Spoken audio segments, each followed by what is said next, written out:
5 minutes pour respirer, 5 minutes pour s'aérer, 5 minutes contre la pression qui monte.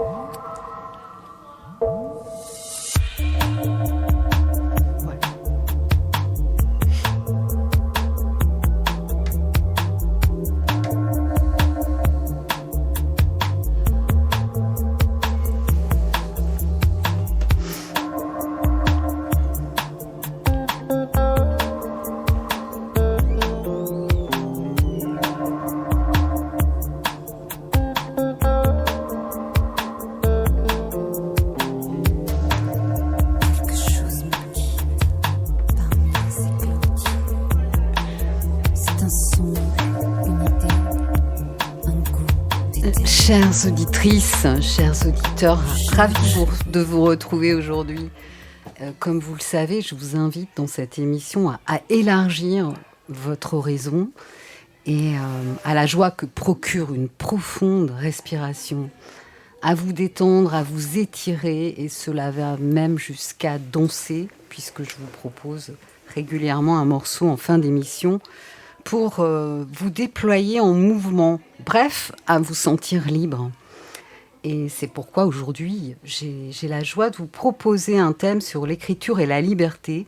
Ce sera une conversation avec l'écrivain Alain Tellier autour de la parution de L'Escalier de Paradis aux éditions Le Cherche-Midi. Alors pour rentrer dans l'ambiance, on commence par écouter le morceau célèbre de Led Zeppelin, Live Stairway to Heaven.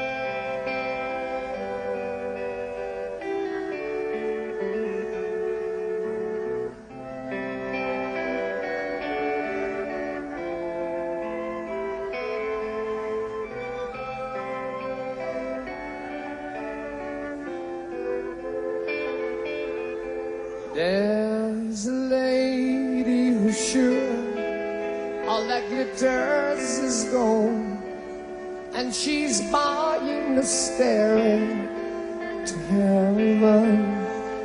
And when she gets there, she knows if the stores are all closed, with a word she can get what she came for.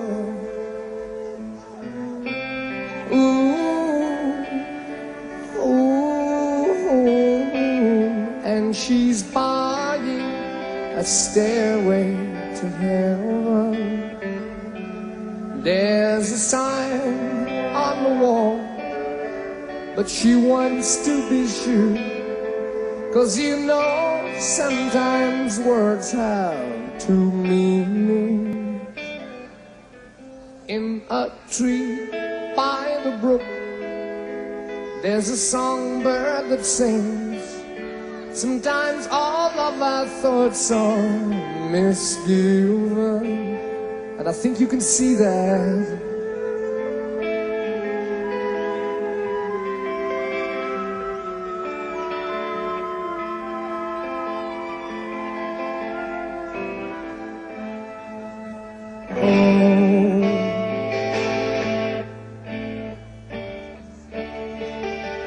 And it makes me wonder, she does.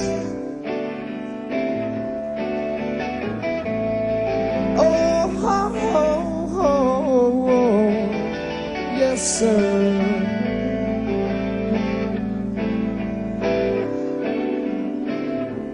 There's a feeling I get when I look to the west, and my spirit is crying for leaving. In my thoughts I have seen rings of smoke through the trees, and the voices of those who stand looking.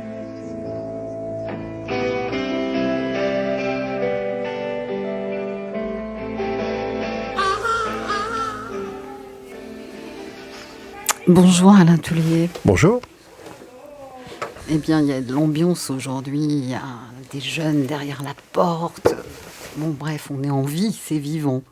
Alors, vous êtes journaliste, vous avez été journaliste, TV, radio, vous êtes dramaturge et vous avez publié, vous êtes romancier, vous avez publié des romans et celui-ci est le 9e. Alors, est-ce que je vous ai bien présenté ? Oui, il y avait comédien aussi avant. Parce qu'en fait, après le bac, j'ai fait le cours Florent, j'ai joué dans une dizaine de pièces, puis une dizaine de films, pour la télé beaucoup. Et ensuite, après, je suis rentré à Paris Première, qui était le tout début de la chaîne. Donc j'ai fait 7 ans de télévision et de radio à Radio France, avec France Bleu et surtout Paris Première, où j'avais un très joli talk show que Paul Amar avait repris après moi. Et ensuite, je me suis mis à écrire, après 40 ans, des pièces et des romans, effectivement. D'accord. Bon, effectivement, il fallait préciser. Vous n'êtes pas magicien, musicien. Non, mais la plupart de mes romans sont très influencés par la musique, comme celui dont nous allons parler. J'ai remarqué. C'était une petite blague. Alors, d'où vient cette passion pour l'écriture qui s'est révélée dans votre maturité ? Comme beaucoup d'art, je pense que les peintres dessinaient très tôt et les sculpteurs sculptaient très tôt. L'écriture, ça doit être dès l'école à peu près, même dès la 6e. J'adorais faire des bonnes dissertations. Il y avait des matières où j'étais vraiment pas bon, mais en disserte, comme on dit, et ensuite en philo, j'étais en général dans ceux dont on lisait la copie, dont j'étais fier. Et j'ai toujours beaucoup lu, beaucoup écrit. Est-ce que vous êtes né dans un milieu où il y avait de la culture, ou vous avez été...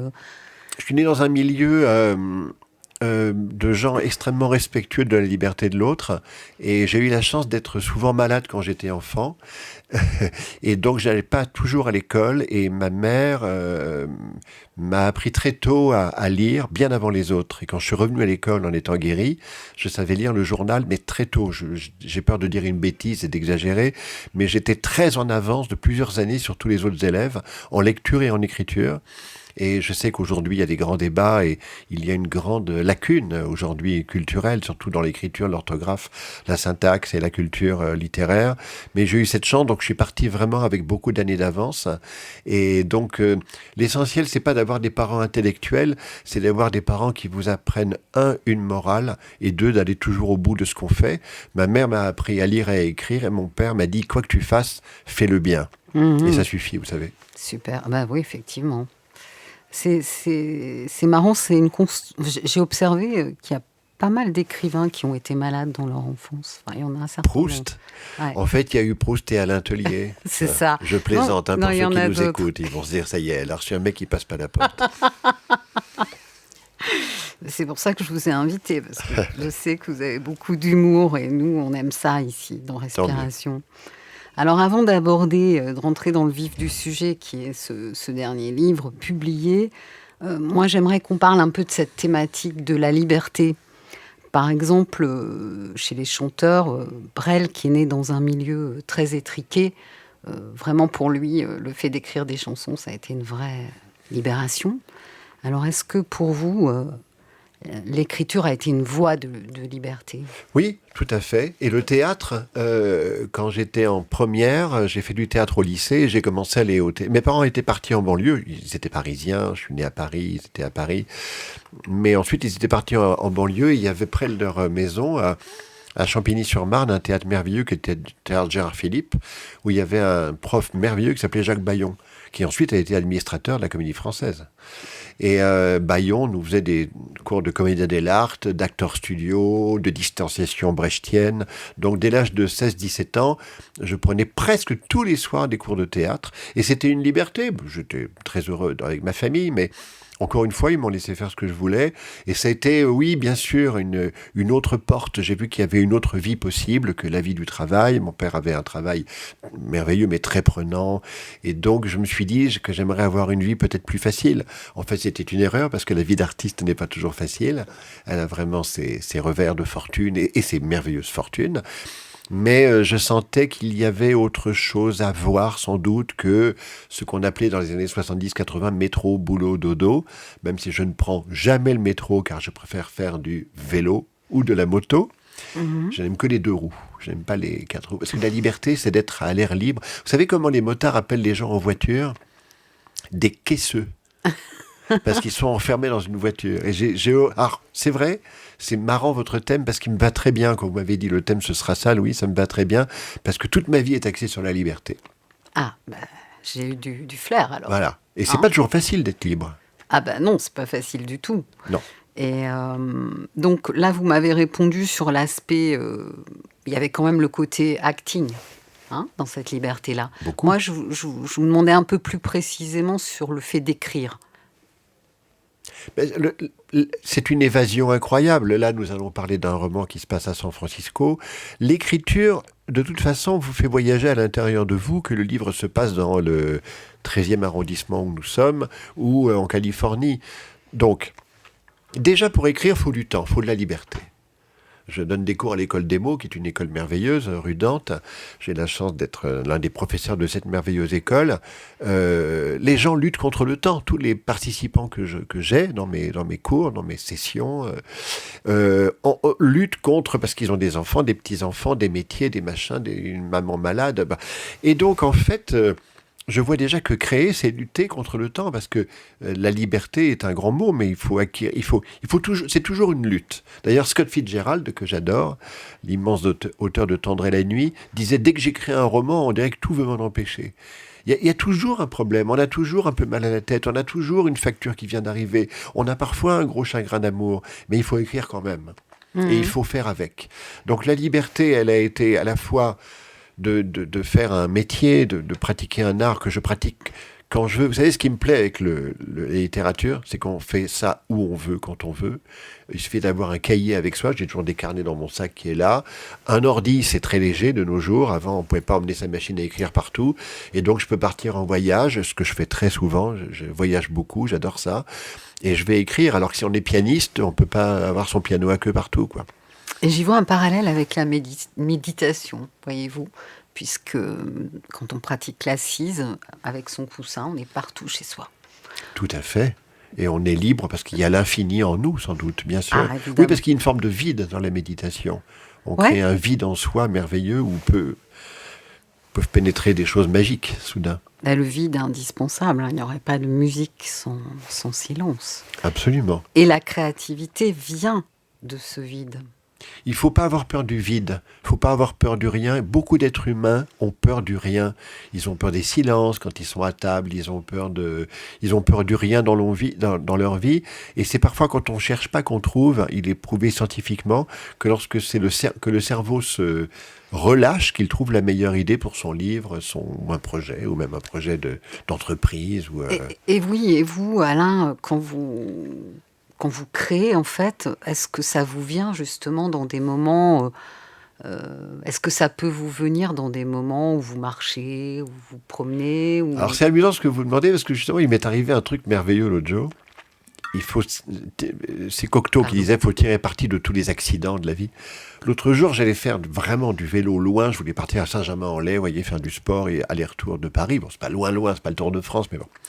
Je vais pour arriver à la côte de Suresnes, je crève à l'arrière. Bien sûr, rien pour réparer. Je savais qu'à Neuilly-sur-Seine, il y a un marchand de vélo, mais c'était une demi-heure de marche à pied. Et ensuite, il faudrait que je revienne et que je remonte la côte. Je m'étais dit, bon, tu vas rentrer chez toi. Et puis non, tu vas aller faire réparer ça chez le marchand de vélo de Neuilly-sur-Seine que tu connais, et tu iras à Saint-Germain-en-Laye. Mais ça m'a tellement énervé, cette marche à pied, que j'ai un très joli projet de pièce, enfin un très joli projet, c'est pas la pièce qui est jolie, c'est le projet qui est très beau, avec la metteuse en scène Anne Bourgeois, que j'aime beaucoup. On a un projet qui s'appelle Le vol de la Méduse. Je parle pas des interprètes, parce que j'ai pas encore le droit, mais il y aura des merveilleux interprètes. Et je cherchais une idée pour rallonger la pièce. Et dès que j'ai crevé à l'arrière, l'idée m'est venue. J'étais tellement en colère. Oh là là, j'ai rien pour réparer, j'ai même pas une pompe avec moi. Et tout d'un coup, j'ai fait oh là là, bien sûr, dans la dernière scène, il va se passer ça. Et donc, j'étais tout guiré jusqu'à la boutique de vélo, tellement heureux d'avoir. Bien sûr, j'ai dicté sur mon téléphone tout de suite l'idée que j'avais trouvée, parce que les idées, on les perd tout de suite. Et dès le lendemain matin, j'ai recopié mon idée, j'ai fait mon dialogue de pièce, et c'était merveilleux. J'aurais pas crevé à l'arrière, Voilà. j'aurais pas trouvé l'idée. Formidable. Alors, merci beaucoup de nous avoir partagé cet instant de créativité. Et là, on va retourner dans un endroit parfois qui génère aussi des idées et qui va bien avec l'endroit où se passe votre roman, qui plairait à vos personnages, à mon avis, vous me direz. C'est In My Room des Beach Boys. Avec plaisir. Vous écoutez Aligre FM 93.1.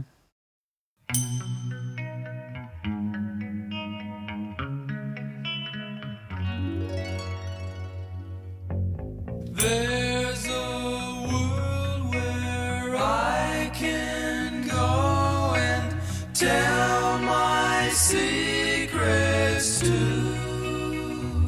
In my room, in my room, in my room.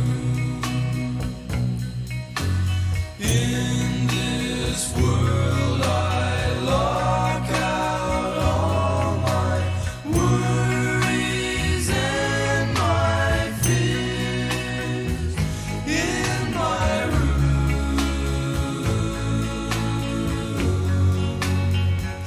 in my room, my room.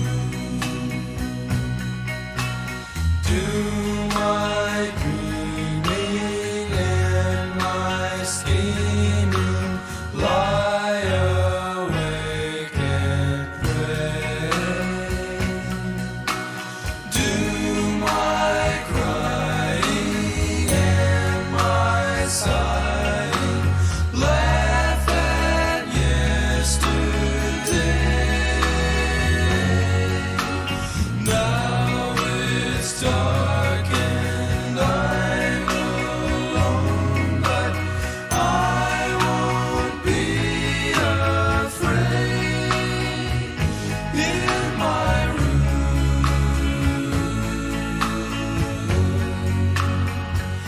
in my room, in my room, in my room,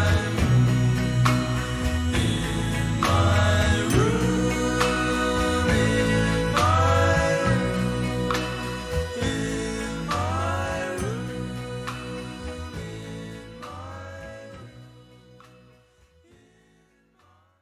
Je suis aujourd'hui avec Alain Tellier pour la parution de L'Escalier du Paradis aux éditions Le Cherche-Midi.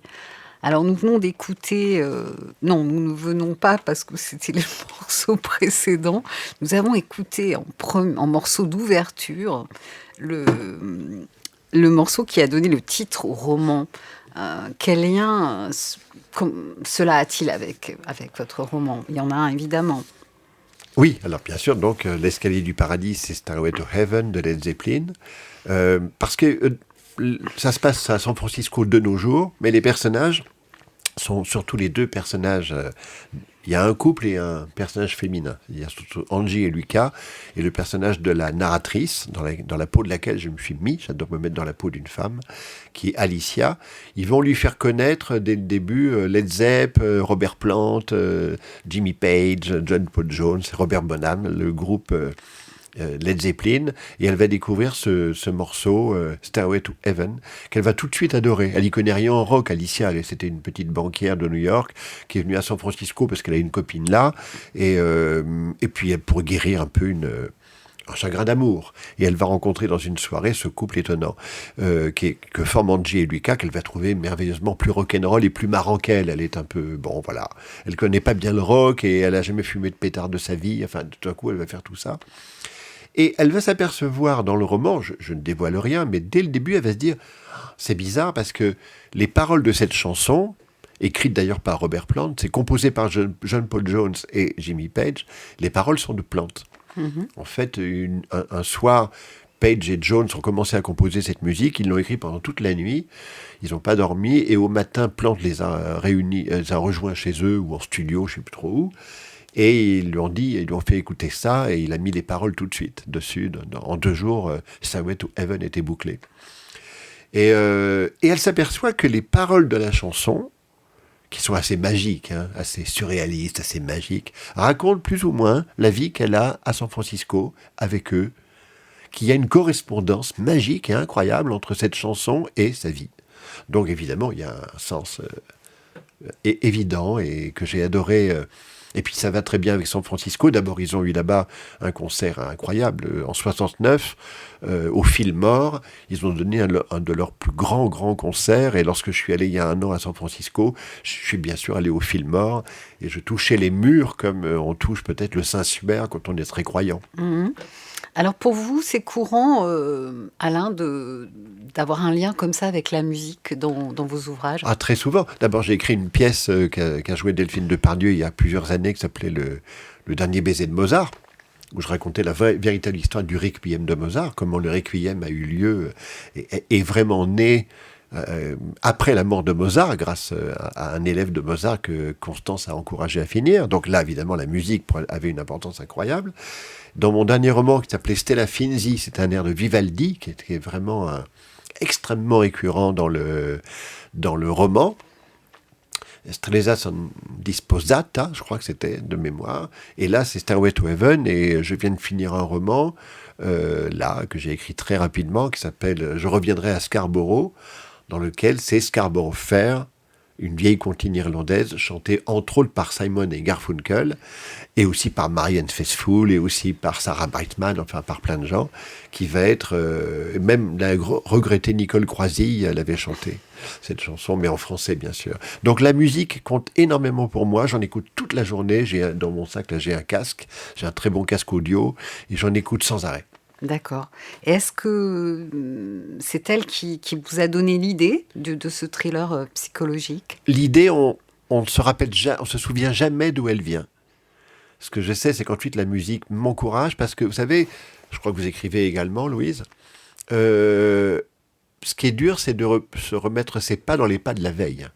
Quand on écrit, mettons, on écrit le début d'un livre le lundi. Le mardi, il faut s'y remettre, il faut rentrer dans une musique. Un roman, c'est une musique. Complètement. Vous le savez, puisque voilà, vous écrivez. Oui, et donc, très modestement par rapport à vous.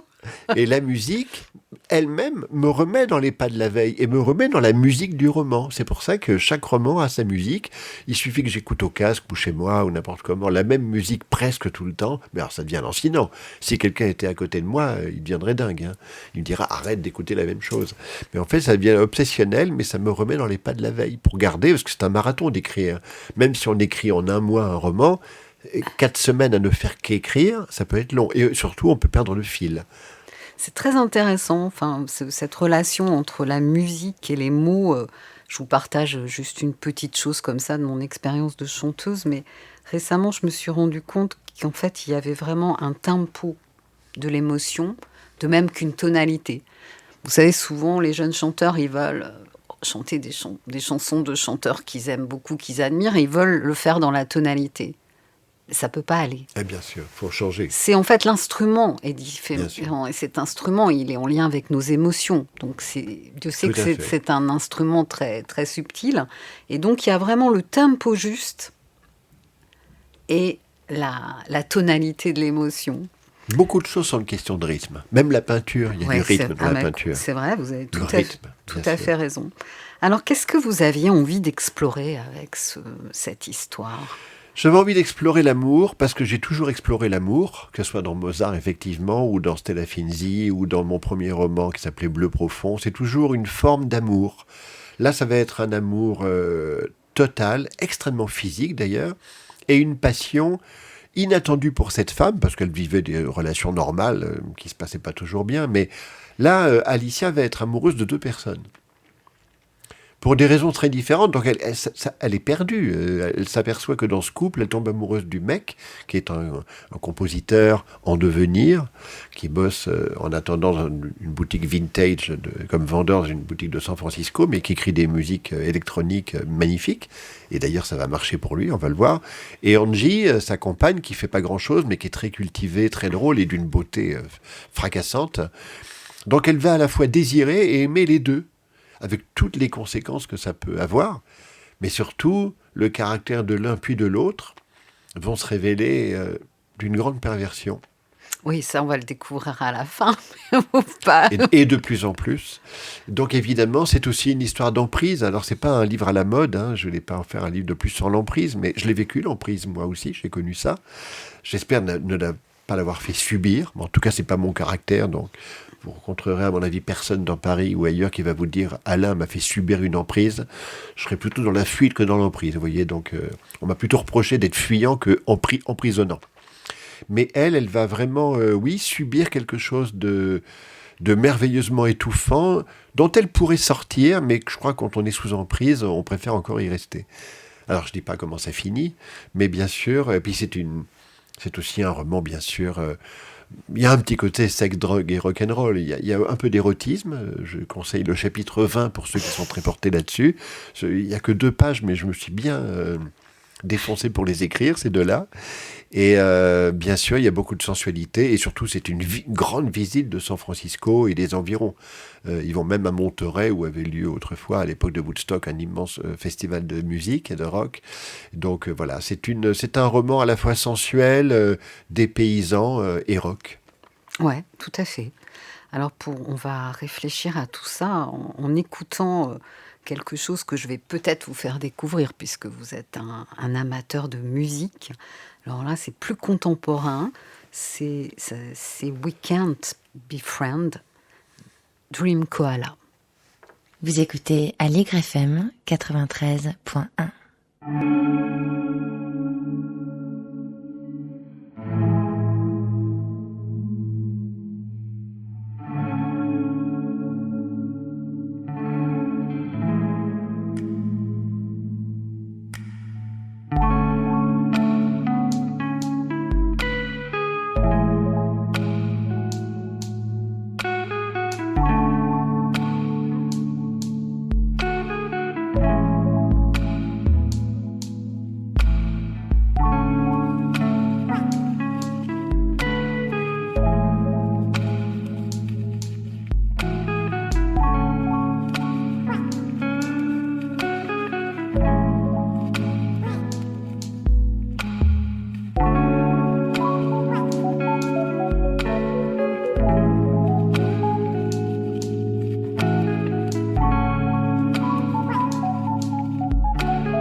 Vous êtes dans respiration.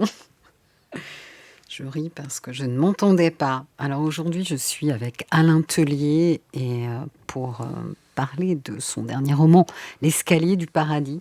Alors tout de suite, je vais vous en donner un petit extrait. Comment décrire la beauté ? Comment décrire une musique ?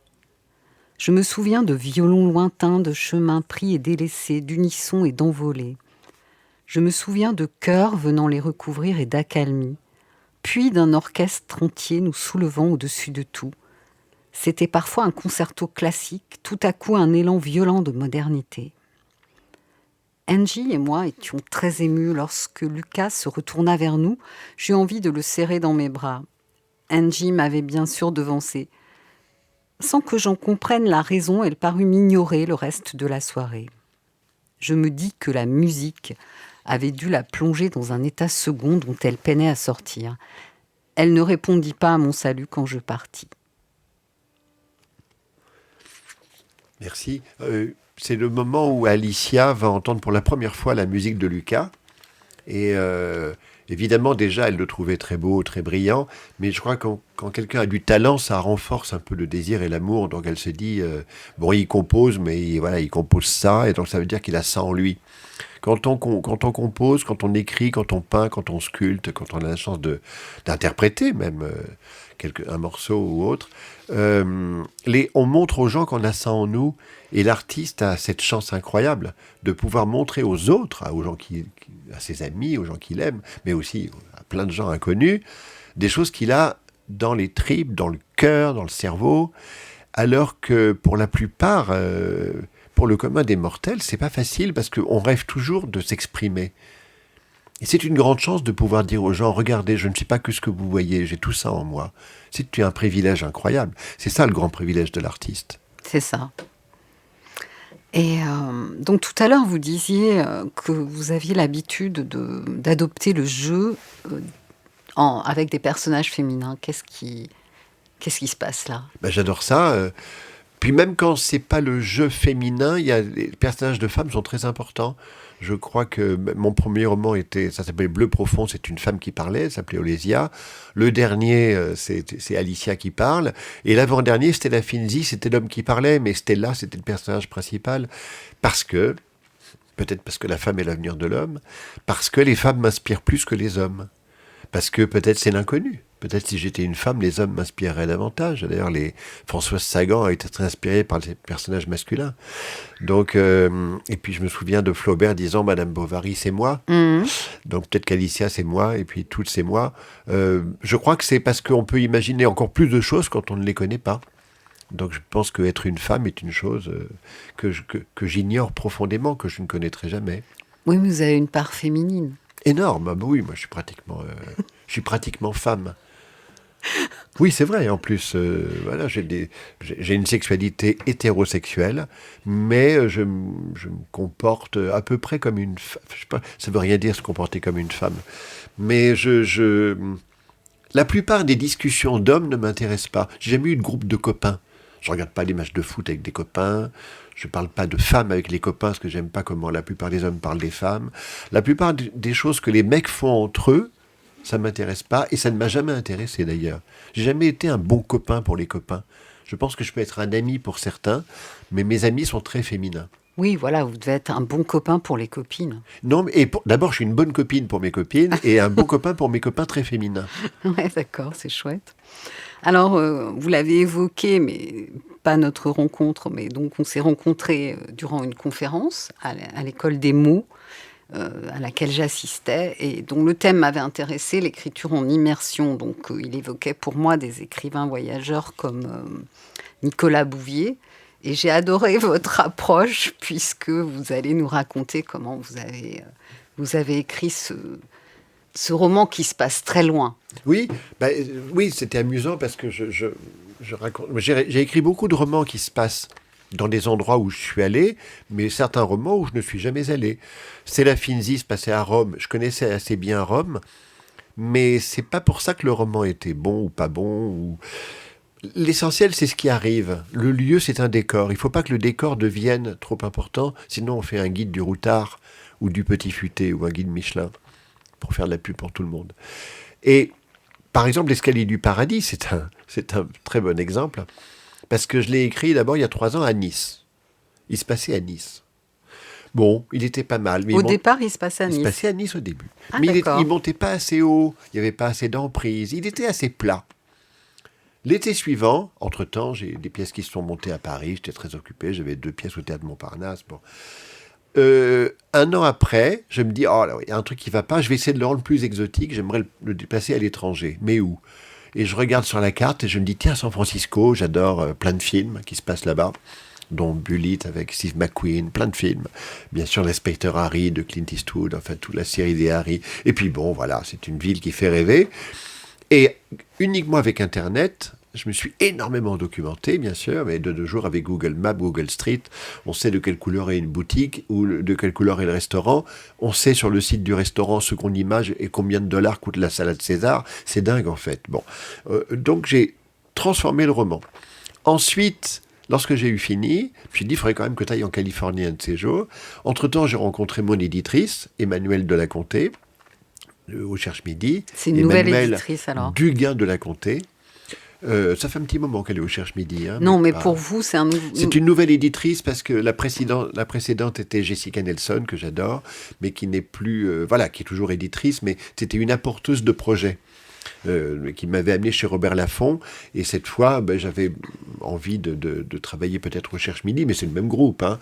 Et donc, je l'ai proposé à Emmanuel, qui l'a accepté, mais Duguin de la Comté, qui m'a fait un peu retravailler, enfin, même très bien, qui m'a dit tu peux aller plus loin. Elle me dictait pas, elle me tenait pas la plume, mais elle me disait tu peux aller beaucoup plus loin dans l'emprise, et j'ai fait vraiment grimper le roman.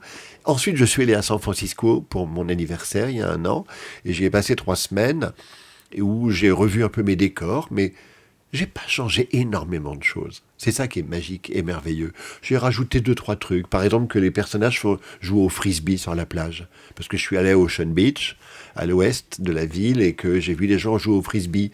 Mais tout le reste, la boutique où travaille Lucas, les maisons, je les connaissais. Donc quand je les ai vues en vrai, les maisons, quand j'ai vu Harry Street, la rue en escalier, quand je l'ai vu, je me suis dit, oui, c'était comme sur Internet, sauf que j'y étais. Mais c'était presque pour mon plaisir personnel. Le roman, c'est très curieux. D'ailleurs, j'avais raconté, je crois, lors de la masterclass où vous étiez, Louise, cette histoire merveilleuse de Blesse Sandrars, qui, dans un dîner mondain, avait été interpellé par une dame qui avait adoré son roman Le Transsibérien.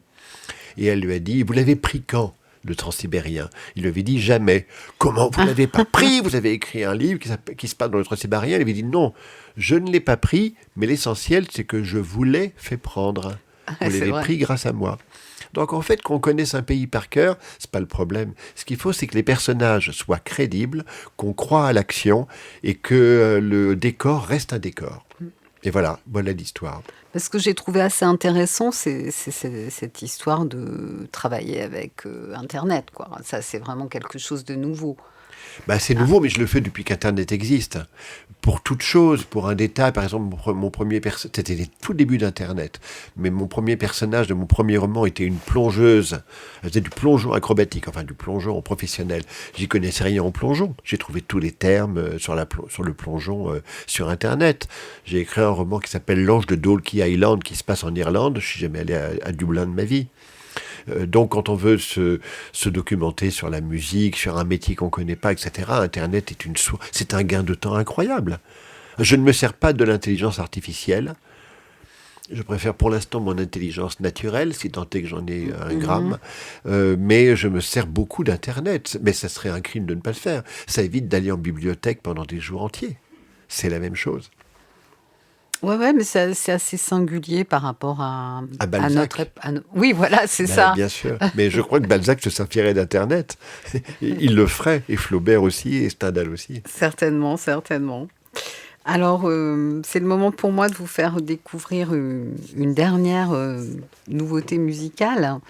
Un très, très joli morceau, je trouve, qui s'appelle Rêverie de Yindi.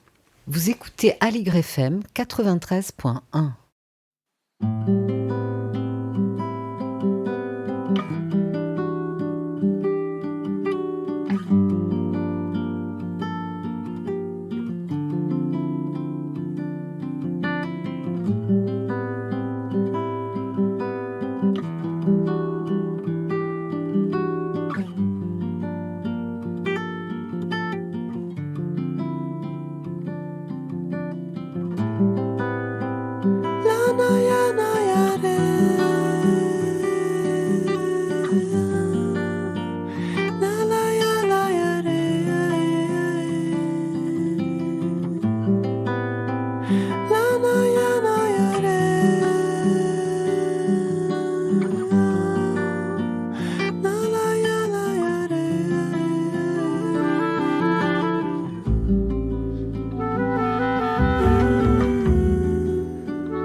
Inspiration,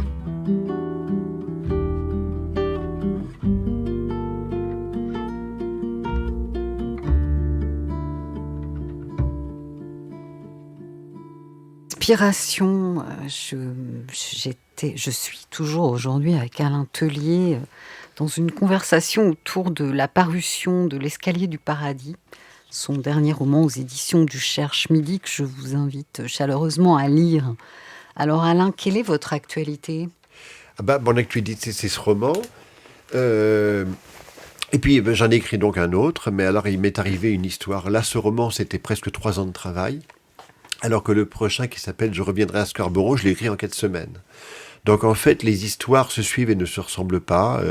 Un matin, j'ai eu un début d'idée et j'ai commencé à écrire et j'ai écrit jusqu'à 22h. Et tous les matins, je me levais à 6-7 heures et j'écrivais jusqu'à 22h tous les jours. Donc le roman a été bouclé. Ça va être, je pense que c'est même mon roman préféré maintenant. Je ne dis pas qu'il est meilleur que L'Escalier du Paradis ou que Stella Finzi, mais en tout cas, je crois que c'est un conte incroyable. Donc j'ai vécu vraiment ce que c'est que être traversé par une histoire, être envahi.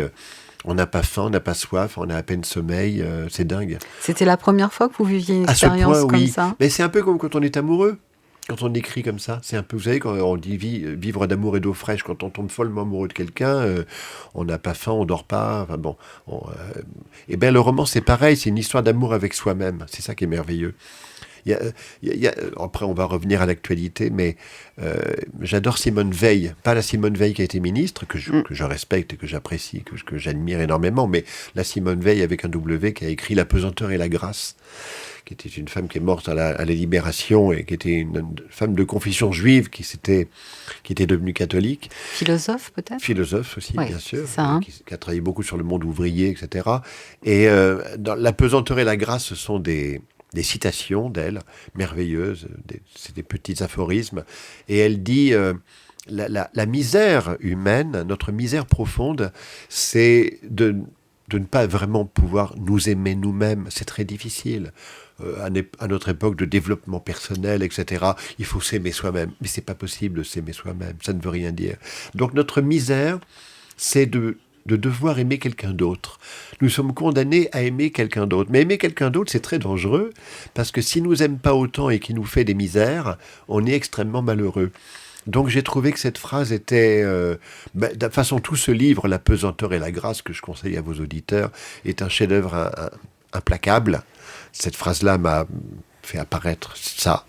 Et justement, pendant qu'on écrit, on s'aime bien nous-mêmes. Donc c'est peut-être le seul moment où on peut s'aimer soi-même, c'est quand on crée quelque chose. Parce qu'on aime une œuvre, mais l'œuvre c'est nous, donc on arrive à s'aimer.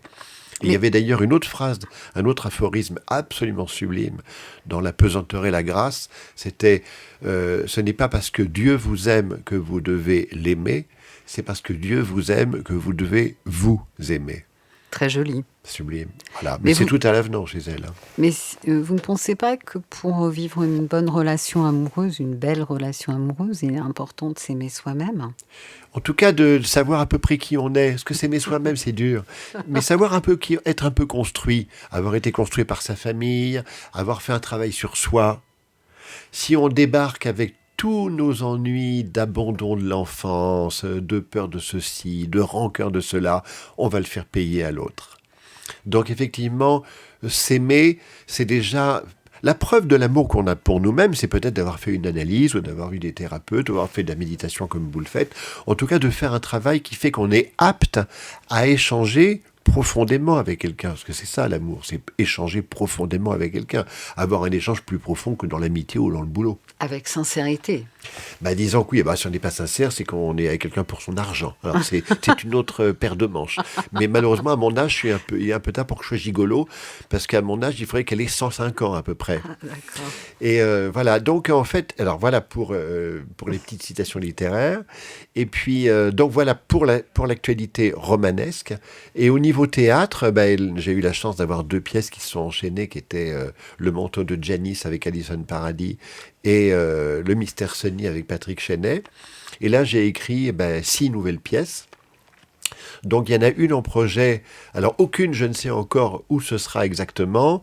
Il y en a une avec Pascal Demolon, que j'adore, et Radvan Meyer, que va monter Delphine Piard.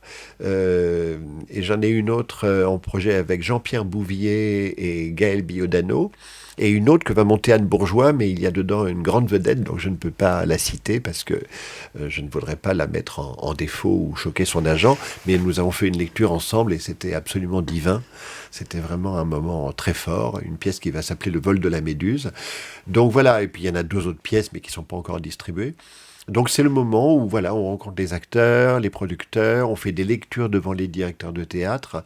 Et le théâtre me permet de rejoindre des gens quand on écrit un roman ou même quand il sort. Vous voyez, j'étais très seul pour écrire L'Escalier du Paradis et maintenant qu'il sort, à part parfois un peu de promotion comme grâce à vous aujourd'hui, Louise, sinon il y a une espèce de solitude de l'auteur. Ouais, Bon, c'est il l'a sûr. voulu, il l'a eu. Hein. Le théâtre, c'est des rencontres au moment de la distribution, c'est des répétitions, c'est des déjeuners, des dîners avec des gens, la plupart du temps charmants. Ensuite, c'est l'angoisse des répètes et de la générale, la peur des critiques. C'est une aventure. Après, il y a la tournée. Ouais, chez vous, je vous connaissais pas beaucoup avant de vous inviter. Maintenant, je Oui. vous connais mieux. L'activité de dramaturge me paraît très importante. C'est un peu 50-50 parce que j'ai écrit autant de pièces que de romans.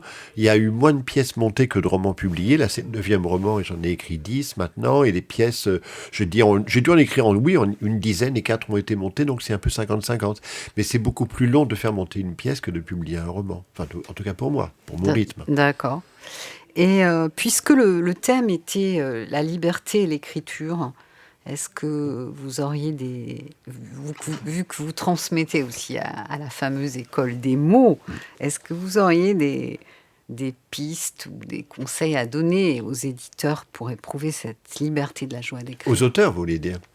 Aux éditeurs, pourquoi Ah, je mais veux non, dire mais c'était... aux, mais aux auditeurs, je voulais. il faut donner beaucoup de conseils aux éditeurs aussi. Hein, ils le mériteraient souvent. Non, c'est un lapsus. En fait, j'ai eu comme j'ai eu beaucoup de participants à l'école des mots depuis 4 ans que je suis chez eux, j'ai remarqué toujours à peu près la même chose. C'est toujours un peu plus difficile que les gens ne croient quand ils ne sont pas vraiment écrivains depuis longtemps. La plupart, c'est le premier roman. S'ils viennent vers cette école, c'est qu'ils n'ont jamais écrit de livre. Ou alors ils en ont écrit un, mais qui n'a pas marché, ils ne sont pas contents, mais le deuxième, ils sèchent un peu. Bon. Mais au bout de 2 ou 3 séances, ils me disent « c'est dur quand même ». Je fais « ben oui, bien sûr ». Déjà, il y a beaucoup de livres, déjà beaucoup trop. Il y a des livres parfois pas très bons qui sortent. Mais bien sûr que c'est dur, parce qu'ils pensent que comme ce sont des mots, et que les mots, on écrit des emails, des notes, des machins, et qu'on écrit depuis l'enfance, on va écrire un roman parce que c'est des mots. Mais non. C'est pas des mots qu'on écrit, c'est des images. Je l'ai dit d'ailleurs lorsque vous avez assisté à ma masterclass. Il faut que les gens, quand ils ouvrent un livre, et j'espère que c'est le cas pour ce roman L'Escalier du Paradis, on ne voit pas les mots, on voit les événements qui se déroulent. Et je dis souvent aux gens, quand vous allez au concert, classique ou rock ou n'importe quoi, ou jazz ou rap, vous voyez pas les notes de musique qui défilent devant vos yeux. Vous entendez les sons et vous recevez des émotions. Quand vous ouvrez un roman, les mots, c'est des notes de musique. Ce n'est que des supports pour l'histoire, pour le rêve. Il faut que les gens voient la table, voient le studio de radio, si ça se passe dans un studio de radio. Si je devais décrire la scène d'aujourd'hui, je dirais que vous avez une robe bleue, vous avez un casque. Je décrirais les 3 techniciens qui bavardent en ce moment en régie. Ils vont peut-être oublier le générique de fin parce qu'ils sont bien en train de discuter. Donc voilà. Donc je dirais déjà, n'oubliez pas que c'est aussi difficile d'écrire que de jouer au piano, que je faire du violon, de la harpe, ou de sculpter, ou de faire une belle perspective en peinture. C'est aussi dur que tous les autres arts. Le problème, c'est que quand vous jouez au piano au début, ou surtout au violon, par exemple, ou au violoncelle, si vous faites des fausses notes, ça vous casse vraiment les oreilles. Vous vous dites « Oh là là, je joue faux, mon pauvre Mozart, je l'ai déglingué ». Alors qu'en littérature, les gens qui écrivent et qui viennent vers nous, les enseignants de l'école des mots, ou dès les premières séances, je leur montre toutes les fausses notes, et ils me disent « Oh là là, mon Dieu, c'est catastrophique ». Je fais « Non, c'est normal, vous n'avez pas encore fait assez de gammes, vous n'êtes pas encore prêt, mais ça va venir ». Et donc, ils font des gammes et des gammes et des gammes et des gammes, et au bout d'un moment, mais je leur dis surtout, ne pensez pas forcément que le premier livre que vous allez écrire, c'est le premier livre qui va sortir. Si vous veniez vers moi pour prendre des cours de piano, vous ne voudriez pas dans un an ou même moins d'un an être à Pleyel ou à l'Accor Arena. Bien sûr que non. On dirait qu'il faudrait que ça marche tout de suite, la littérature. Eh bien non, ça peut prendre des années. Parce qu'il faut avoir le souffle de raconter une histoire. Il faut trouver quand même une bonne histoire, même s'il n'y a pas qu'une histoire, il y a aussi le style, mais le style au service de l'histoire. Donc le conseil que je peux donner, c'est qu'il faut autant travailler qu'un musicien. Écrire tous les jours, et comme dans tous les arts, ou comme même en sport, moi j'ai fait du football, j'ai même fait des courses de bicyclette quand j'étais jeune, courses de vélo, pas des courses de bicyclette.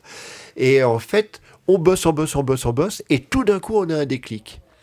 On peut pendant un an ne pas parvenir à faire quelque chose, et soudain on l'a tellement fait qu'il se passe un truc dans le corps et dans l'esprit, et ça marche. C'est mystérieux, mais c'est par palier, c'est comme la construction d'un roman. On avance par palier. Donc les gens, je leur dis, voilà, travaillez, et votre cerveau travaille plus vite que vous ne le pensez. Et alors, combien de temps faut-il consacrer à la pratique ? Tous les jours. Oui, mais vous dites tous les jours, mais combien de temps ? Je pense qu'une heure par jour, je vous dis, là, j'ai écrit un roman, j'écrivais plus de 10 heures par jour, donc c'est pas un bon exemple. Vous êtes romancier, c'est mais différent. Moi, je suis un peu fou. Mais disons que tous les jours, 1 heure. Au moins. Parce que même si on travaille, on écrit pendant 1 heure, on va écrire peut-être pendant un quart d'heure, parce qu'on va peut-être 3/4 d'heure à s'y mettre. N'oubliez pas, je le dis à ceux qui nous écoutent, que quand vous êtes devant l'ordi ou la feuille de papier ou n'importe quoi, vous n'allez pas écrire à la seconde où vous êtes devant la feuille de papier. Il faut il faut un peu se balader, il faut aussi rêvasser, écouter de la musique, tout d'un coup ça vient. Ou alors il faut écrire un peu n'importe quoi sur son ordi ou son cahier, et tout d'un coup ça y est, ça vient, et on raye toutes les conneries qu'on a écrites avant. C'est-à-dire qu'il faut se chauffer aussi. Souvent les gens me disent « Cette semaine, j'ai pas eu d'idée ». Je dis « Mais est-ce que tu en as cherché ?» D'ailleurs, je leur dis souvent la phrase du Picasso « Je ne cherche pas, je trouve ». Alors après, il y a d'autres formes d'écriture que le roman. Il y a le journal, il y en a plein. Ah ben bien sûr, alors après bien sûr on ne publie pas tellement son journal à moins d'être une vedette, mais depuis presque un an, j'ai commencé au mois d'août dernier, suite à une rupture d'ailleurs, je tiens un journal. J'en parlais d'ailleurs il n'y a pas longtemps à une très bonne amie qui s'appelle Corinne, et elle me disait pourquoi tu tiens un journal ? Je lui dis parce qu'on oublie tout. On oublie tout, en fait. Là, même quand je feuillette des choses qui se sont passées au mois de septembre dernier, je me dis « Ah oui, t'avais dîné avec machin. Ah ben oui, t'avais acheté ce truc-là. Ah ben oui, t'étais allé là. » En fait, on oublie beaucoup de choses. Alors, un journal intime, ça vous donne l'impression de vivre davantage. Ouais. Moi, j'ai un journal qui s'appelle le journal de ce dont je veux me souvenir. Alors, j'y vais pas forcément tous les jours. Mais voilà. Les événements importants, les rêves, les rencontres, ou je ne sais pas, quelque chose que je ne veux pas oublier. Je le mets dans mon journal. C'est très bonne idée, parce que vous pouvez même, Louise, remarquer les synchronicités de la vie, les hasards, etc. aussi. Il faut noter les cadeaux de la vie. Ah, tout à fait, j'y suis très attentive. Et les miracles. Tout à fait. Alors, c'était presque un miracle de vous recevoir. Un grand merci. Eh ben, dites-moi, voilà un bon final. Pour votre venue. Nous, chers auditeurs, on se retrouve mardi 24 juin. Notre thème sera la présence des fleurs. Ce sera une rencontre avec Réjeanne d'Espirac pour la parution de La puissance discrète des fleurs aux éditions Tana. Réjeanne est une très grande amie. Ah, bah c'est formidable. Et ce livre, je vous ai passé un très très bon moment avec elle. J'adore Réjeanne, qui est une de mes meilleures amies. C'est une femme formidable. Et ben voilà une synchronicité. On en vous parlait. lui direz bonjour de ma part. Mais bien sûr. Et merci à la technique, à Armand Gury et je ne sais pas qui est son camarade, mais je le remercie quand même. Et puis, chères auditrices, chers auditeurs, je vous souhaite de délicieux moments d'ici notre prochain rendez-vous. 5 minutes pour respirer. 5 minutes pour s'aérer. 5 minutes contre la pression qui monte.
Vous écoutez Allegre FM 93.1.